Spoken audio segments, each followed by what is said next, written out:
Hey, it's Ben. So today we're going to talk about breaking free from toxic shame. And wow, it's, I'm gathering my thoughts here.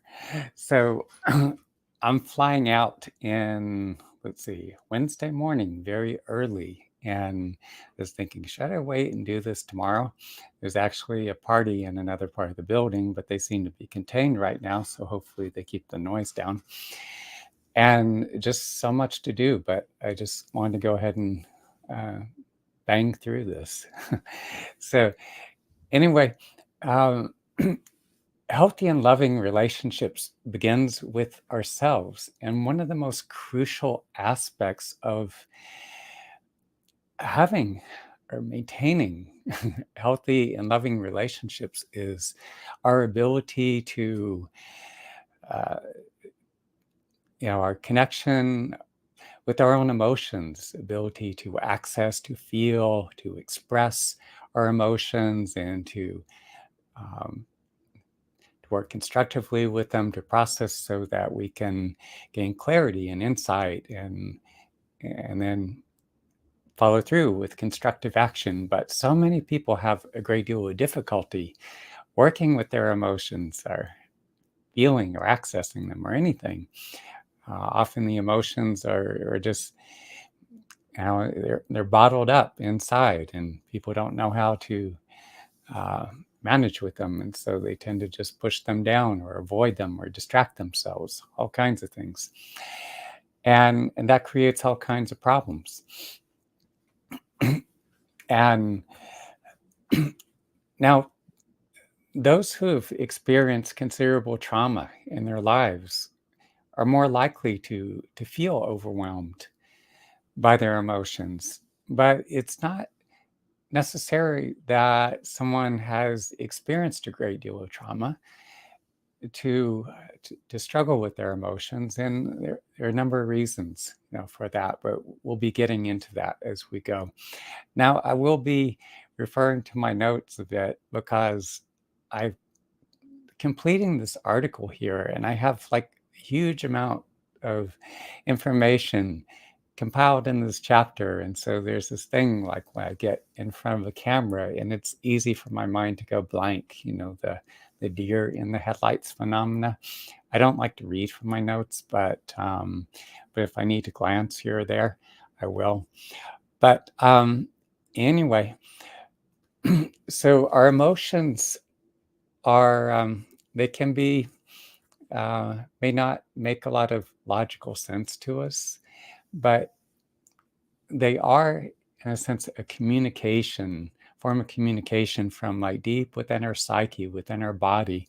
Our emotions alert us to our needs, and and with that awareness, we're better able to care for ourselves. They also help us to make sense of our internal landscape, and also when we're having various life experiences, like, we can get triggered into various emotional responses. And there's a whole range, like sadness and grief and anger and frustration. And a lot of times when these emotional responses are elicited, they can be quite uncomfortable. But as we're able to be present with our feeling responses and work through them, it helps us to better understand the different situations we encounter, and to adapt ourselves, and to um, learn the crucial life lessons that our life experiences, our interactions, our relationships have to teach us. But when we're not able to access our emotions, we in a sense freeze up inside, our to varying degrees, and we're just not as fully present. And say if we're struggling in a relationship, for instance, and we shut down emotionally, if we're suppressing a lot of the um, hurt, anger, frustration, if things are not working so well, if we tend to attract people into our lives that say and do hurtful things, and if we suppress our emotions, then it's harder for us to gain that clarity, the understanding of like, oh, I'm not in a good situation. That person's not a good match for me, or is not treating me very kindly. And so because we can't access our emotions, we can't process them, we're more likely to, maybe we're not able to clearly see the other person or the situation for what it is.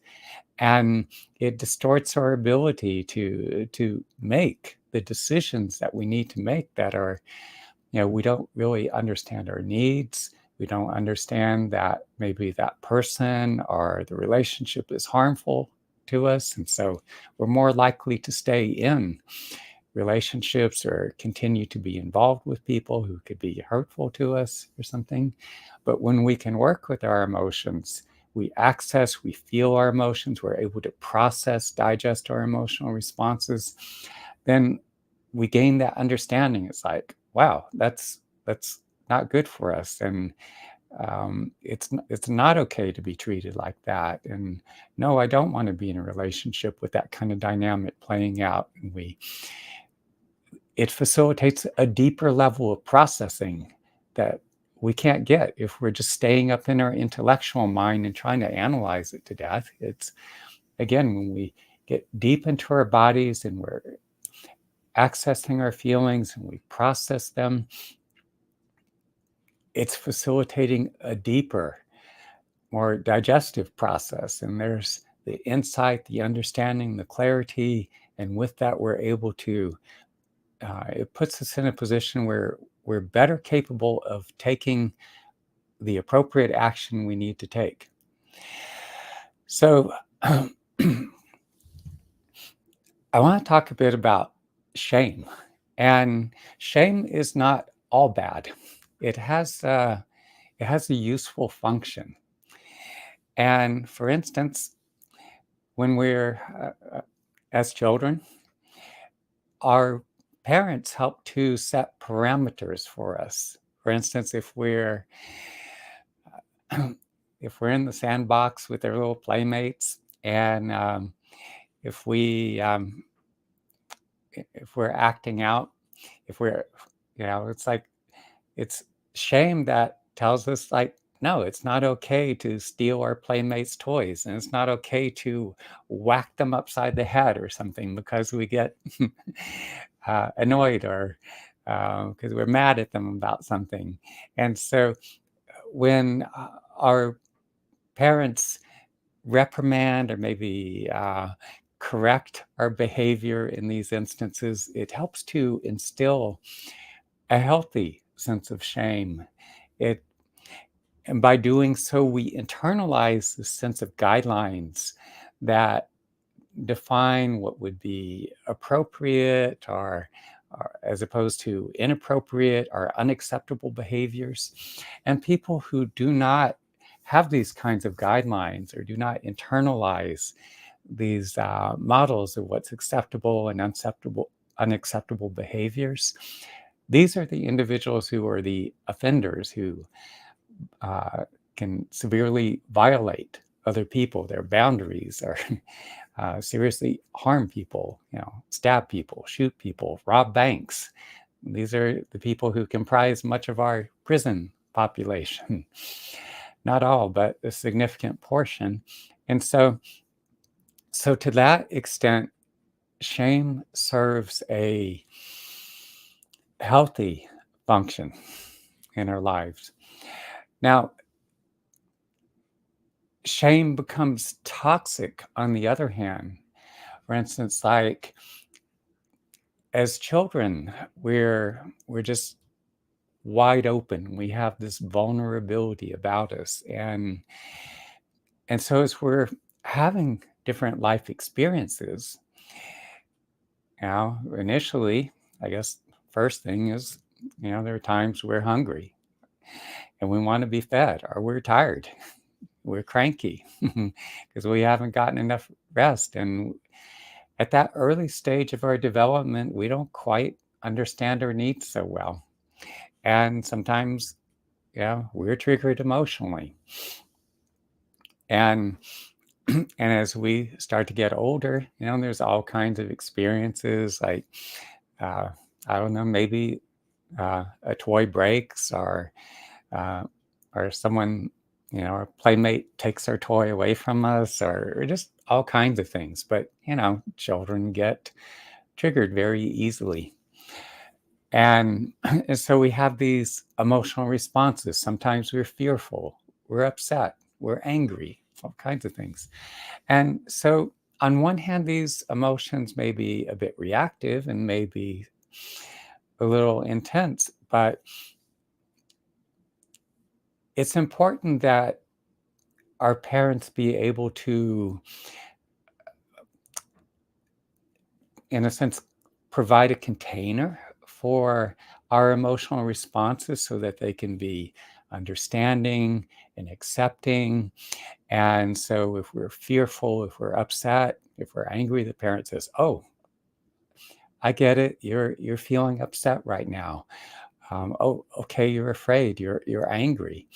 And so by naming or defining these feelings and being there, being present, and for instance, saying that, "Okay, so I understand you're feeling this. You're afraid, you're angry here. So here's what we can do. Here's how we can address this," and it helps on a number of levels because it helps us to get a sense of like, okay, so we're feeling these emotional responses. We may be a bit reactive, but these are actually normal human responses. And, and it helps us to define these feelings. Like we start to understand, gain this meaning or definition of, or let's say meaning for these different feelings, the fear, the anger, the sadness, whatever. And then by working with this, showing us, for instance, what we might do with these feelings, like little steps or measures that we can take, actions that we can take, then it helps us to instill in us this solution orientation. We encounter different experiences, it triggers an emotional response or reactions. We're able to access these emotions. We could have a name for the emotions, and we can work with them in a way that we can take some kind of constructive action. In doing so, that helps us to, it instills this internal model through which we can uh, process, we can manage our emotions, we can work with them. And that, instead of emotions being overwhelming or being something that confuses us or something that we're afraid of or that intimidates us, it's like, yeah, okay, we're feeling these emotions, we work with them, and we take these actions, and that helps to regulate or modulate or diffuse the intensity of those emotions. It instills this kind of solution orientation, this natural or innate problem solving. Um, um, I'm a little stumped for words here, but I think you get what I mean. And but conversely, a lot of us get into trouble, and I think for the most part, it's not about parent bashing here because I feel that our parents are by and large doing the best they can with the understanding that they possess. But our parents too, a lot of times they're dealing with their own emotional wounding, their own confusion. And the fact that, you know, we've we grow up in cultures that to a large extent we're not taught how to access our emotions. We don't understand them to a large extent, and we certainly don't know how to work with them. So our parents, in many respects, lacking emotional literacy. In some instances, maybe certain feelings like the anger, the upset are unacceptable. And so sometimes uh, they may scold us. Sometimes I was talking with a friend from Sri Lanka just the other day, and he was talking about the common pattern in Sri Lanka is that a lot of times parents just all of a sudden they just withdraw, and they're not acknowledging their child. They withdraw their attention and seemingly withdraw their love, and that can be very threatening. It's a form of manipulation that if you don't, if you're going to act out like that, if you're going to be reacting emotionally, well, then you're going to lose mommy and daddy's love or something. It's a form of abandonment in a way. And so children, being highly sensitive, and we depend upon our parents for one. We come into this world and we don't understand a lot of these very powerful emotional forces, emotions that are coming up, welling up within us, and yet they're just kind of natural, organic human responses. We can't just we can deny them, but we can't stop it. I mean, it's going to happen. These feelings are going to come up. And so if our parents are like withdrawing their love and attention, they're ignoring us, they're scolding us, punishing us, threatening us, hitting us, all these things, then what happens is it's saying to us, it's giving us this message that, hey, it's not okay to feel these things.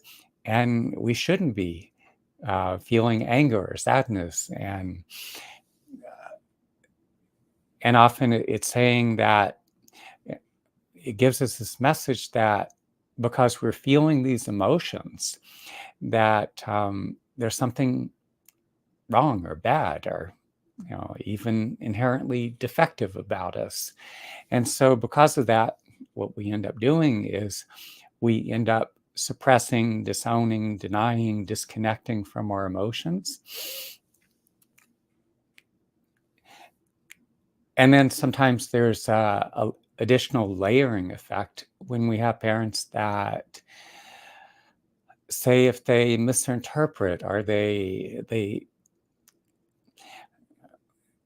impose their judgments upon us, and they're saying that we're selfish, we're being silly, we're overreacting, all these things. They apply these labels to our emotions, and so we internalize that messaging as well. And so as time goes on, we're growing up, and along the way, all through our lives, different events, different challenges we face in our relationships with our siblings, our parents, our classmates, as we go to school, as we face different challenges in school. And it elicits different emotional responses and challenges in other aspects of our lives. And the fact that we don't know how to deal with our emotions when those shaming messages become infused with our emotions, it creates a lot of misunderstanding. It adds to our confusion, and our tendency is that we're more inclined to suppress these emotions. It's like they're bad. I shouldn't be feeling that. I'm wrong. I'm defective because I'm feeling these emotions. So we resist them. But what happens is the emotions never just go away. They end up, if we can't feel the emotions, if we can't express the emotions in a healthy way, if we can't, by working through or processing our emotions, if we're not able to do so, we're not able to come to it, or at least it's much harder to come to any kind of resolution. It's harder to gain that insight or understanding that would help us to make appropriate choices and determine an appropriate course of action. And so these emotions, what happens is they just bottle up in us. But as we go along, there's more events, more difficulties or unpleasant interactions in our relationships that occur at times. And so these emotions continue to, as we're being triggered, the emotions continue to accumulate within our bodies. And and over time, over the course of our lives, as this continues to happen, a lot of times where all these emotions are building up inside of us, and it becomes very unpleasant. Our internal state of being becomes very uncomfortable. We don't want to be present with ourselves. We don't want to feel what's going on inside of ourselves. And so we resort to all kinds of coping mechanisms, um, unhealthy, unproductive coping strategies. For instance, we may, um, we're more inclined to self-medicate with alcohol, other recreational drugs. Um, Maybe we act out in ways. There's attention seeking, um, seeking approval. Um, Maybe we just try to distract ourselves. We're spending too much time scrolling on our smartphones. We're binging on Netflix. Um, Promiscuity, again, this need for attention or whatever.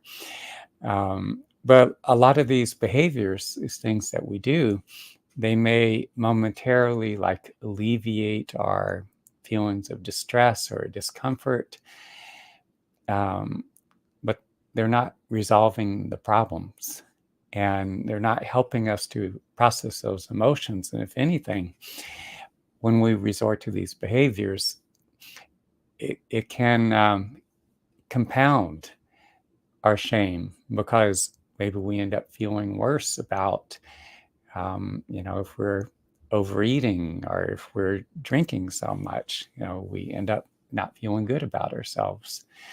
And it further distances us from our emotional responses. It makes it even more difficult to access these emotions, these distressing, painful emotions that we're holding within our bodies. And and it just becomes now even more convoluted and stuff. So um, so for that reason, it's so important for us to be able to, to develop that capacity to learn to access our emotional responses in these situations, to actually feel what our authentic feelings are. And let me check my notes. I'm having that deer in the headlights thing.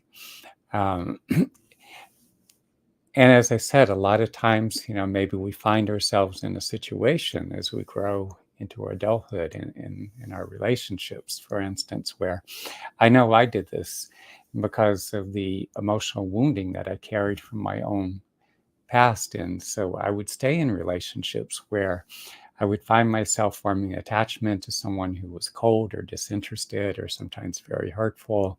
I'd be trying to hold on, trying to make the relationship work.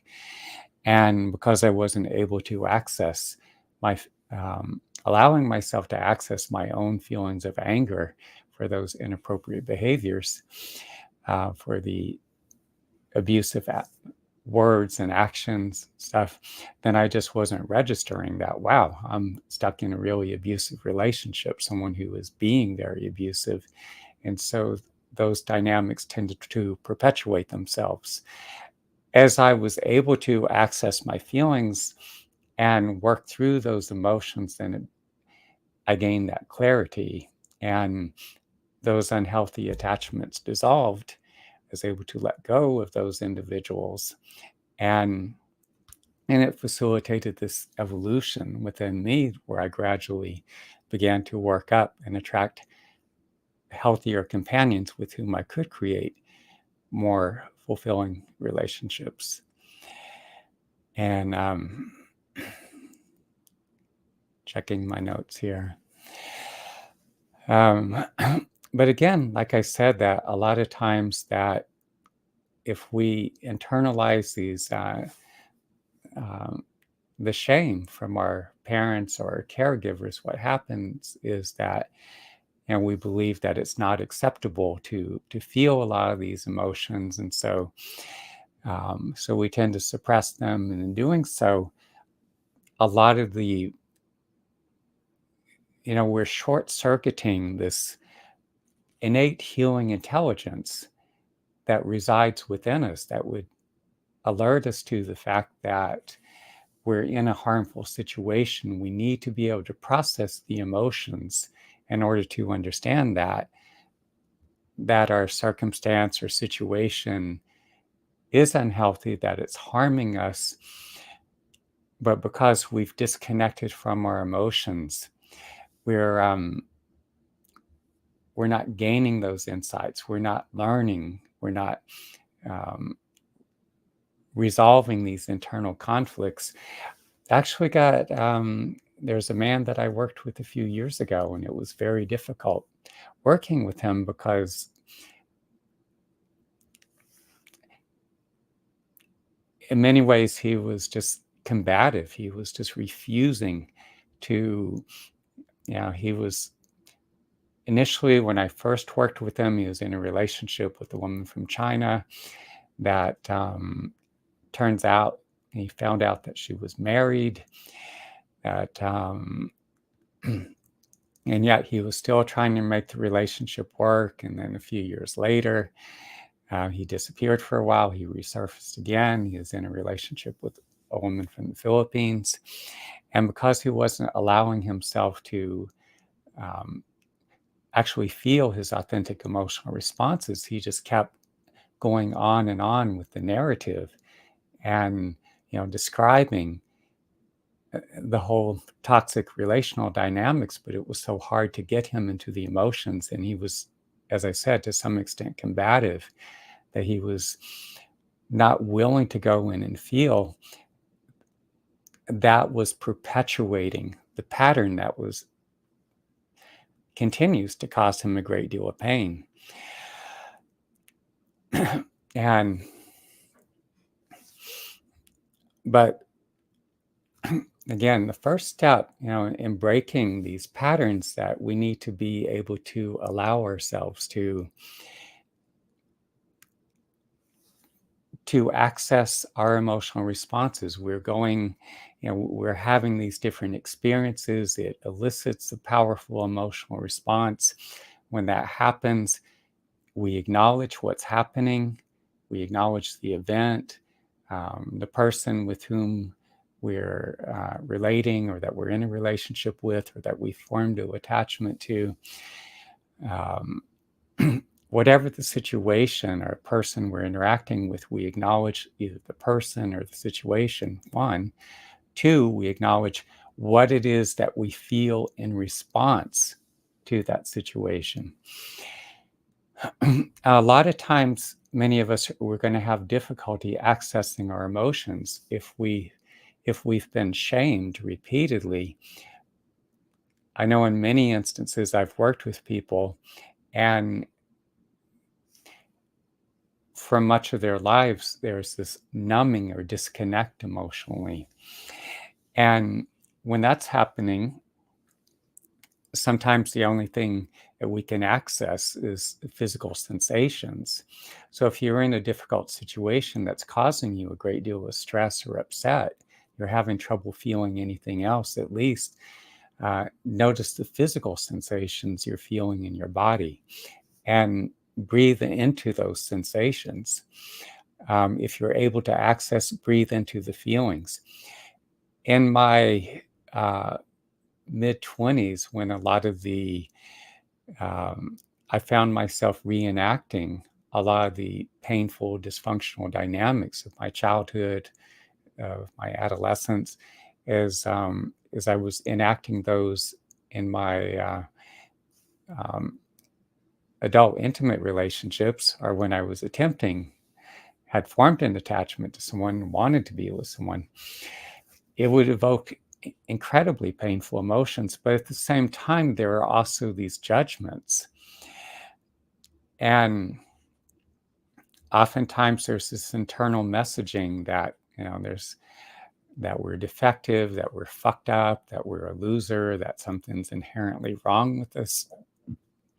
And I too had a lot of this very harsh, critical, internal voices in the background. And but around that time, there was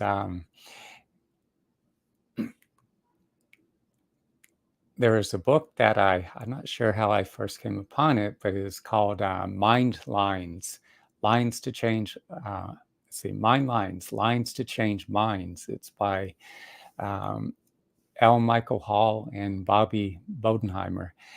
And in the book, it was describing these um, how our thought processes work and how we tend to construct meaning. And so as I read this book, I began to understand that,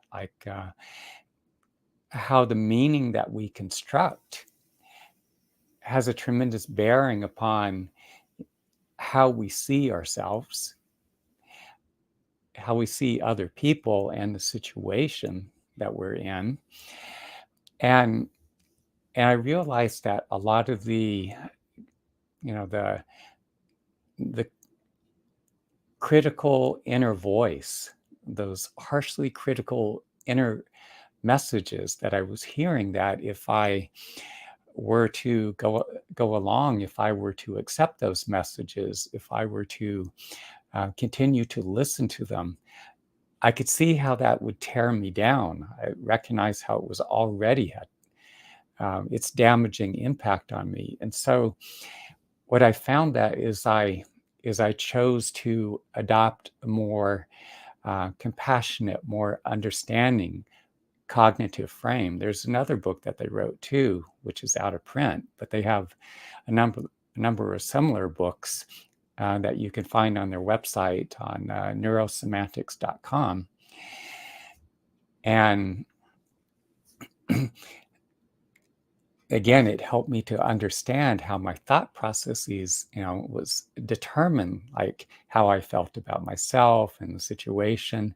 And by adopting a more compassionate, understanding mindset or attitude, that helped me to um, not injure myself further. Another thing that was too is that somehow I had this instinctive sense that I needed to be able, I needed to dive into the depths of all those extraordinarily painful emotions that I was feeling at the time. The overwhelming grief and sadness and the hurt from the lack of reciprocation, the hurt I felt from some of those very hurtful words and actions that I was on the receiving end of. I would dive so deep into the depth of all those extraordinarily painful emotions. And in many instances, I would be breathing for hours, hours at a time. I was so fucked up by it. I was in so much pain, I couldn't really do anything else. But by diving into the depths of all that pain, what I found is that at a certain point, I could feel that pain breaking open, and all those overwhelmingly painful emotions, they would start to break apart, and I could feel them coming out of my body in waves. Sometimes it felt like steam. At times I could feel as though all these like very highly charged, extraordinarily painful emotions either coming out of my body in waves, and at other times I could feel them evaporating. But then behind that, there were these emanations of warmth. I'd feel the emanations of warmth beginning to emerge from within. And with that, there was a feeling or sense of being connected to a higher power. Another thing that happened as a result too is that as I was able to fully open to these emotions, to feel them, to experience them fully, to keep breathing, go through the depths, I find that there's no way out. The only way out, actually, or the only way to heal, is to go through the middle. And the more I could be present and process or digest these very highly charged emotions. And what happened is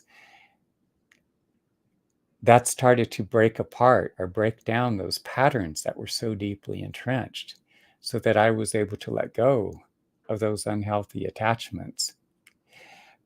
But there is also by being fully present, and we need to be able to, like, the messaging that many of us internalize as children is that these emotions, these feelings, whether it's the anger or the hurt or the sadness or the upset or whatever, and it's usually these more, what's labeled as negative emotions. It could also be joy and excitement in some instances. If our parents, um, I don't know, for some reason they weren't uncomfortable with some aspect of us, that we felt, as children, it's natural that a lot of times there's this enthusiasm, this passion, this like curiosity, and this desire to explore life. And if that's not acknowledged, and it's, um, they regard it as silly, or our interests are like, like they can't relate to it. And so because of that, maybe we feel uncomfortable, and we shut down our joy and our passion. And so even as we grow into adults, and what happens is sometimes we have trouble connecting with that because we feel foolish, or that, um, and and then we wonder why it's so difficult for us to motivate ourselves, and why we feel emotionally flat, and that it's so difficult for us to have any clear sense of what's important to us in life. And but anyway, as I was saying,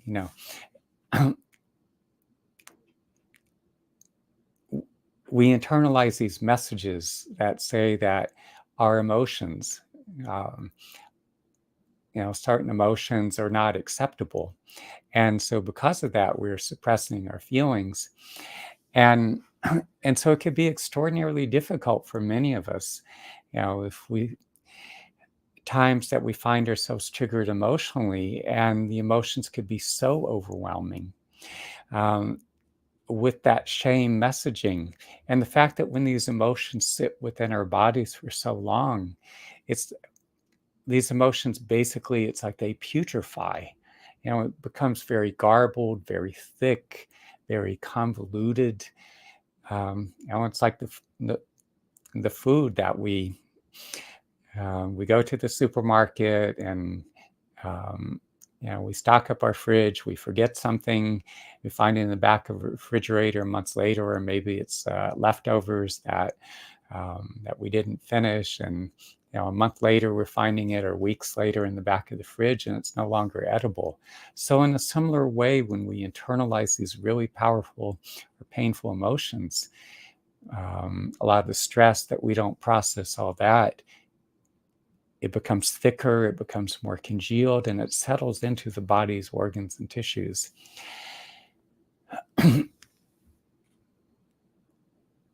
That, along with the internal messaging that we internalize from our parents or caregivers in these instances, or it can be also um, other people, who were very influential, in our childhood. We internalize these messages. And so, again, it's difficult to access these messages when we feel them. They could be overwhelming, but to the best of our ability, we need to be able to be present with what we feel.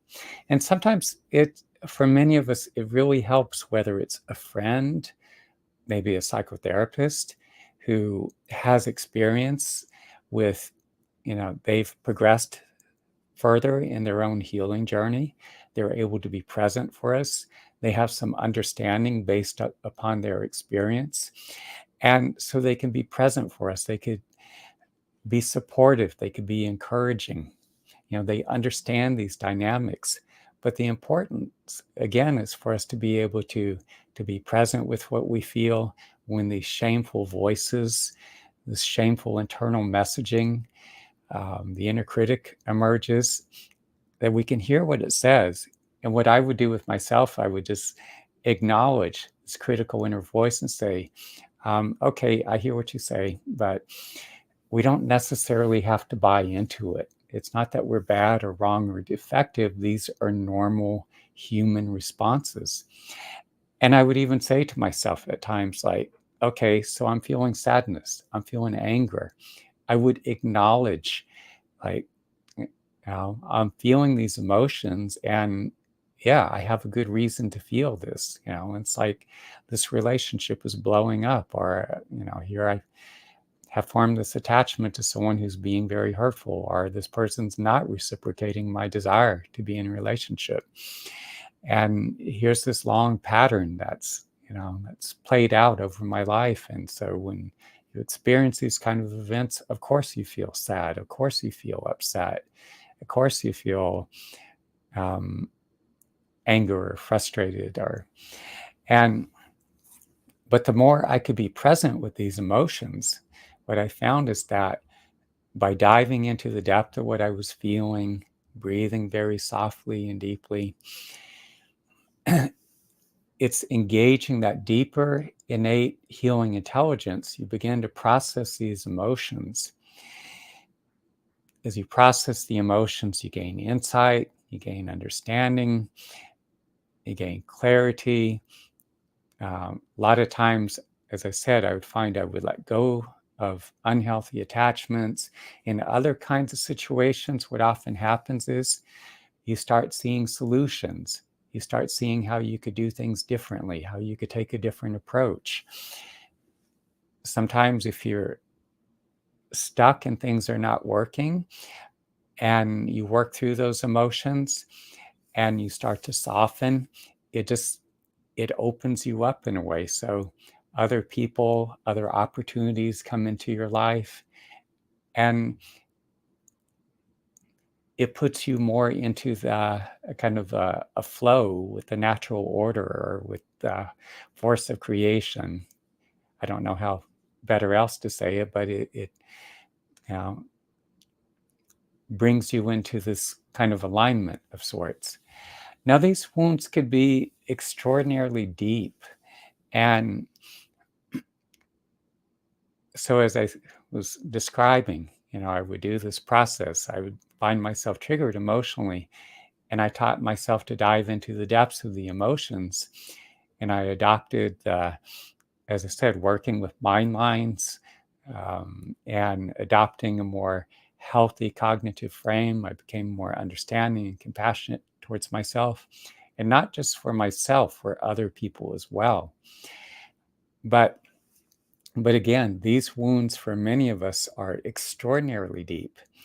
And having trained with a traditional Native American doctor, a medicine man, a big part of our training involves going alone into the mountains to fast for those 4 days and nights without food and water, the vision quest. And there are many times I'd be on the vision quest, and I would have a lot of this past traumatic events, often that I had completely forgotten about. I had no recollection of, but some I did. But these events, these interactions would be coming back into my conscious awareness with all the emotions, all the sensory impressions, all the thought processes that were occurring during those times. And I could feel this extraordinarily powerful presence working within me, helping me to digest um, those traumatic life experiences, all the highly charged emotions that were attached to them, the thought processes that were all interspersed or entangled in that whole mess. And, and so there's all that was being digested. And so I'd come out the other side, and there was this like freeing. And simultaneously is like building this healthier internal model.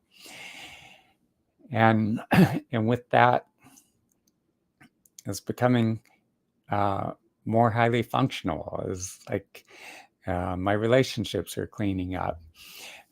See, another thing too is that when we've internalized these all this shameful messaging, and we've disconnected from all these emotions that were so painful, that the messaging says that's not acceptable, you shouldn't feel that, and we self-medicate and with alcohol and other recreational drugs, or we go on pharmaceuticals, and or we're acting out in whatever way to numb or distract ourselves. All of those highly charged emotions that we hold within our bodies, and all that toxic shame-based messaging, that occupies a huge amount of bandwidth. Like on your computer, for instance, there's um, you have a certain amount of space on your hard drive, and for me, filming video and the video editing and all the writing I do, all the files and stuff, I have to clean out the hard drive. If it gets backed up, then computer stops functioning, starts crashing and everything. And so when we internalized all the shame-based messages, and we're holding all those painful, convoluted emotions in our body, and what happens is it's filling up so much bandwidth. And so and it's also like within the brain itself, a lot of that's operating from within our subconscious. It dominates much of our neural real estate, different tracks within the brain, and and so that impairs our ability to function. We don't have as many resources, so we're not as highly functional. It's hard for us to make decisions. We can't access the vital resources that we need to either help us to make decisions, or to function at the level that we need to be functioning. So the more we take the steps to heal, we heal this emotional wounding, we process these emotions. There's the letting go of that shame-based messaging.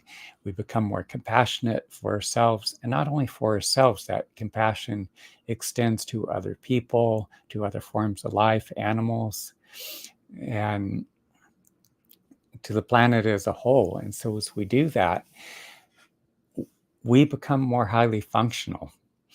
We become more compassionate, more understanding. Our relationships start to improve.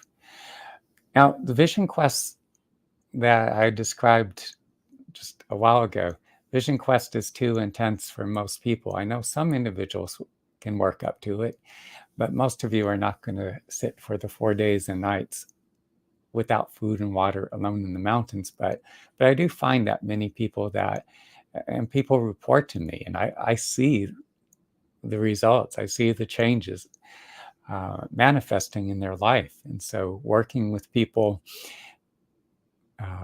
having trained with a traditional native doctor, a medicine man, I act as a conduit, allowing this extraordinarily powerful presence to work through me. During the individual sessions, it's like you go into this deeply altered, somewhat dreamlike state. It's taking these very difficult or challenging, even traumatic experiences, and you're literally digesting that. You're digesting all these highly charged emotions attached to it. It's facilitating a much deeper processing, building this new foundation so that you too become more compassionate, more accepting of yourself. There's this, you adopt this whole different, more accepting, compassionate framework. And with that, there's more of a lightness. Anyway, I can tell you more about it. There's this applies to all areas of your life, whether it's your relationship with yourself. Now, as I said, healthy and loving relationship starts with you, but also all your relationships with other people who play an important part in your life and just your ability to function professionally. And but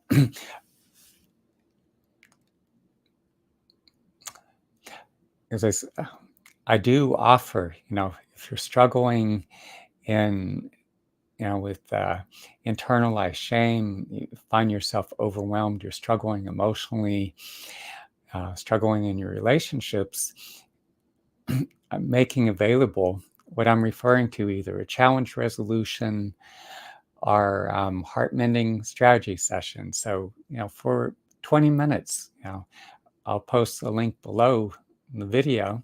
So if you find yourself challenged in this way and you just want to address these issues, I'll take 20 minutes. And if there are other resources or options that I feel will serve you, I'll be happy to share that with you. And if I could be of assistance to you, I'll share that with you as well. So, by the way, if you enjoy what you're hearing, if you in the video, be sure to click like and also subscribe. It helps me to in the algorithm and to reach more people who can benefit from this message. So I think that's good for today. If I could be of assistance, do feel free to reach out to me. Bye for now.